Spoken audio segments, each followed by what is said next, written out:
Did you know Biggie almost lost his life over a magazine rating? The notorious B.I.G. didn't just have enemies. He had a list of rappers who just wanted him gone. But here's the crazy part. Biggie actually started most of these feuds himself.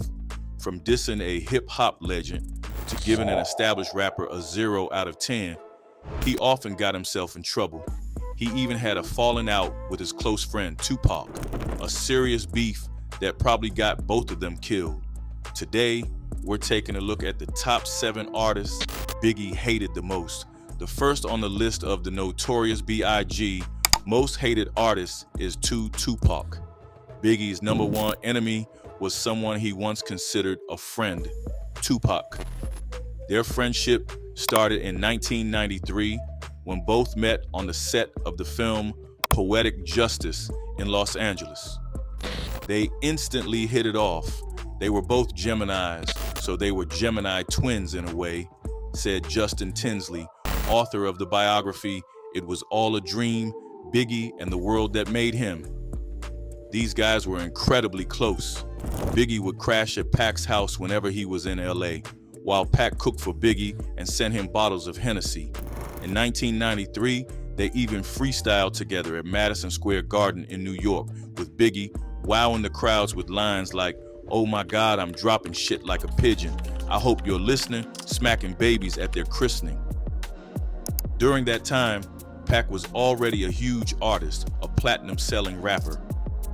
Meanwhile, Biggie was struggling in his career and was barely known outside of Brooklyn. Biggie would seek advice from Pac about making it big in the game. In fact, he once asked Tupac to become his manager, but Pac turned him down. He didn't want to mix business with friendship. "Stay with Puff, he'll make you a star," Pac told him. But on November 30th, 1994, something happened that ended their friendship forever. Pac was visiting Quad Studios in Manhattan to record a session with rapper Lil Sean. He was then invited upstairs by Lil Cease, a rapper who was close friends with Biggie, saying Big and his manager, Puff, were also there. But before Pac could make it out of the lobby, he was beaten, robbed of $40,000 worth of jewelry, and shot 5 times. The attackers only left when they thought he was dead. When Pac found out that Biggie was actually in the same building where the attack had taken place, he became suspicious. He believed Biggie had a hand in it. Big and Puff denied any knowledge or involvement in the crime. But that event changed everything. After Pac recovered, he was found guilty of sexual abuse and was sent to jail. When he returned, he said in an interview, "5 times I came out of jail and sold 5 million. Them NNs can't fuck with us. That fat motherfucker only sold 1 million. He had half of New York." He was still bitter about what happened before he went to prison. Biggie fired back with a track titled "Who Shot Ya?" Although Big claimed that the song was actually recorded before the Quad Studios shooting, the timing of its release and a line like "separate the weak from the obsolete" made it look like he was dissing Tupac. Pac did not let it cool down. He released Hit 'Em Up, which is considered one of the most brutal diss tracks ever recorded. In the song, Pac went for Biggie's jugular by bringing his wife, Faith Evans, into the feud. "I fucked your butch, you fat motherfucker," he rapped. This turned into a vicious East Coast versus West Coast fight. The pair never settled their beef before disaster struck. Tupac was killed in a drive-by shooting in Las Vegas on September 7th, 1996. Biggie tried to calm the tension after Pac's death. One man against one man made a whole coast hate another coast. "Pac can't squash it, he's gone. I gotta try," he said. But 6 months later, Biggie was gone too. He was fatally shot in Los Angeles while trying to promote his new album, Life After Death. That was how hip-hop lost 2 of its most talented and promising artists to a senseless beef. The second one is Nas. Biggie also had a beef with Nas. They were both popular rappers from New York back in the 90s. They liked and respected each other, but they were also competitors, with both fighting to be crowned the king of the city. Biggie wanted to feature Nas in the remix of his song, Gimme the Loot, but Nas kept not showing up at the recording studio. This made Biggie angry. He thought Nas was being disrespectful and acting like he was too big to work with him.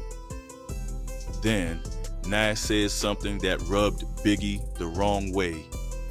In his track, The Message, Nas dropped the line, "Lex with TV sets the minimum." He was talking about fancy cars with televisions in them. Biggie took this as an insult. He thought Nas was making fun of him and his lifestyle. Biggie hit back at Nas in his own song, Kick in the Door, rapping, "Your reign on the top was short like leprechauns." A subtle jab at Nas.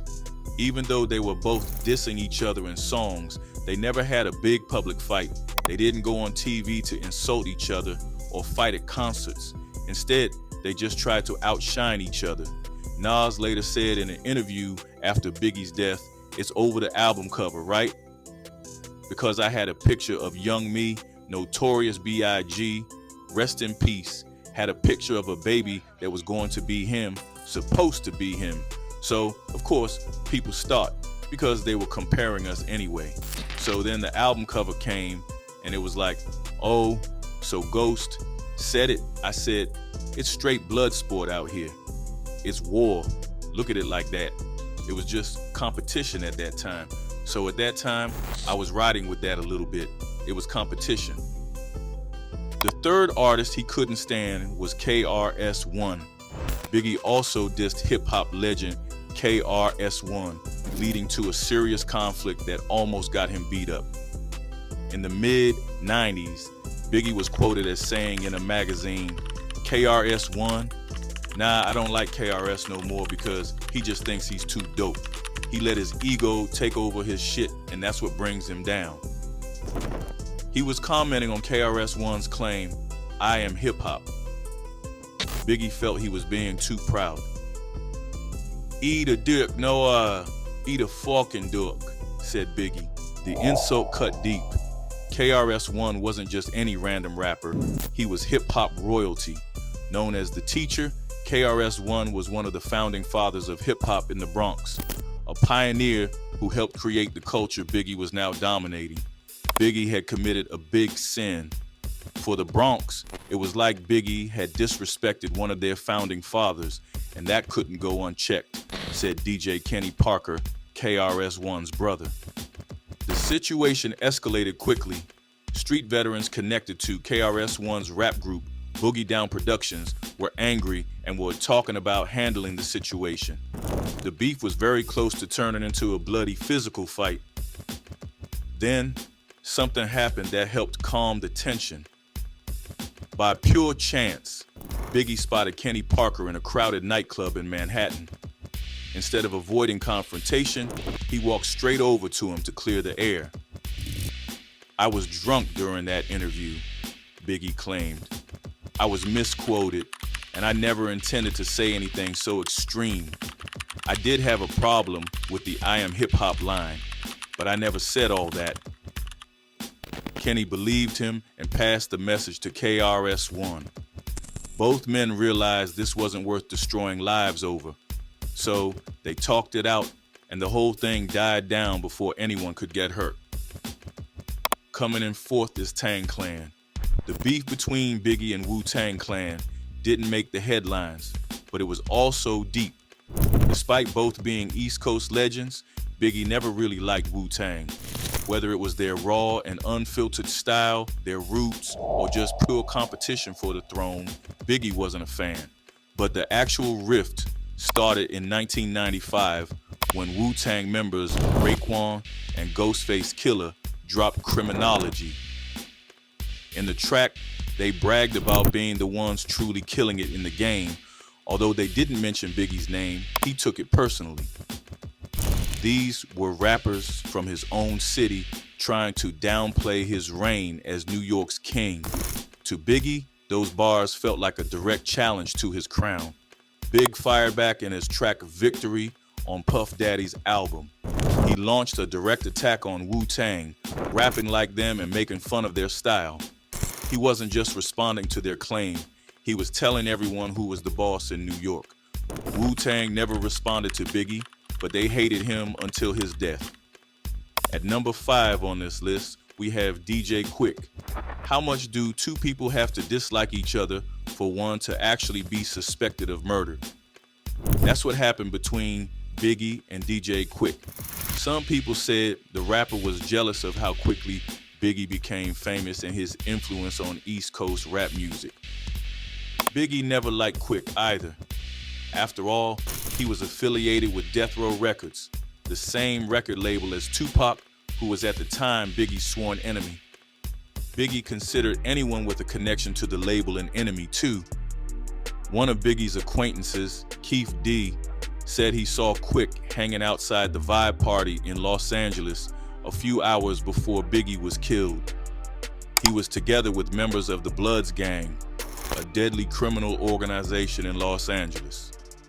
Worried, Keith said he went back inside to tell Biggie and Puff, his manager, what he had seen and warned them of the impending danger.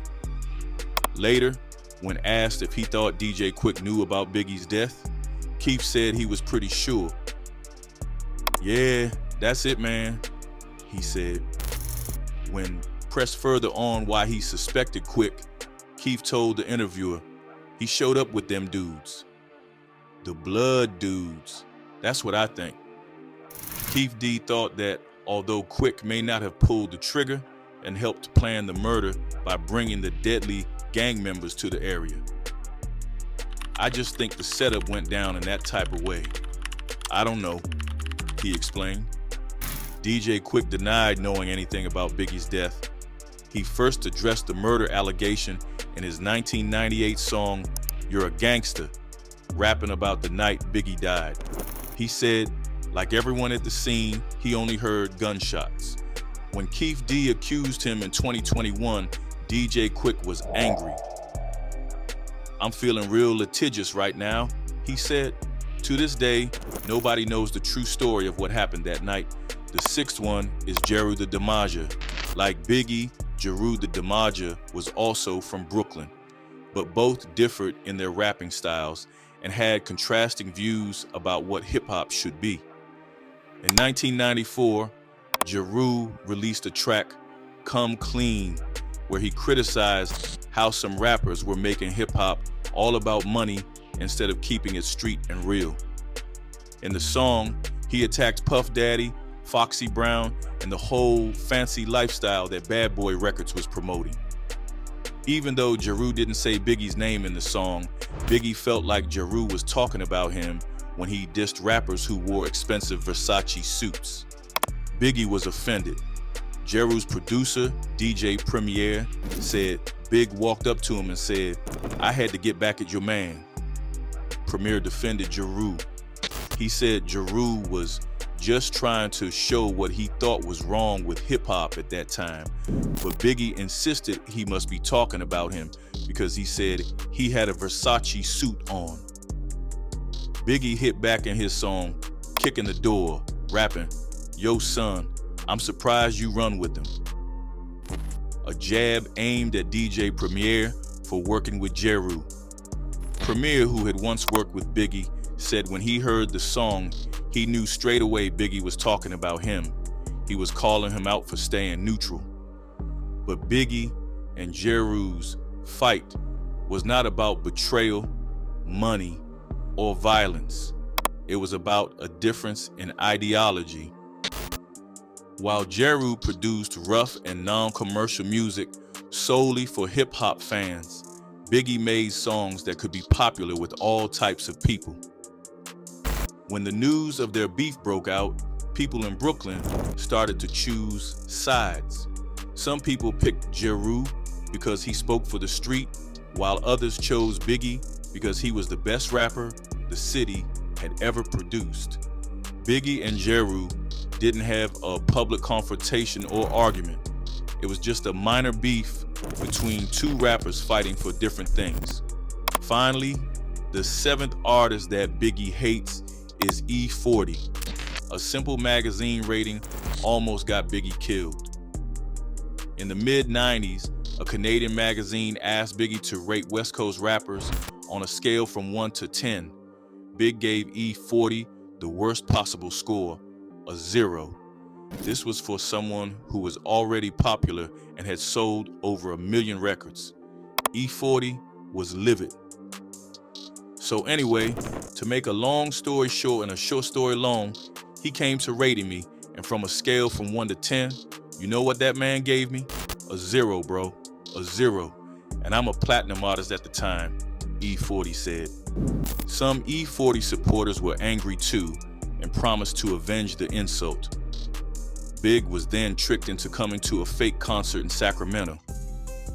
When Biggie arrived, one of the guys called E40 asking, "What do you want me to do with him?" But E40 told his people not to hurt or kill Biggie. Well, people knew I was hot, right? So my youngsters, my little young hyenas, they're so sneaky. I didn't even know on everything. I didn't even know dude had a concert in Sacramento. Called me like 11 at night.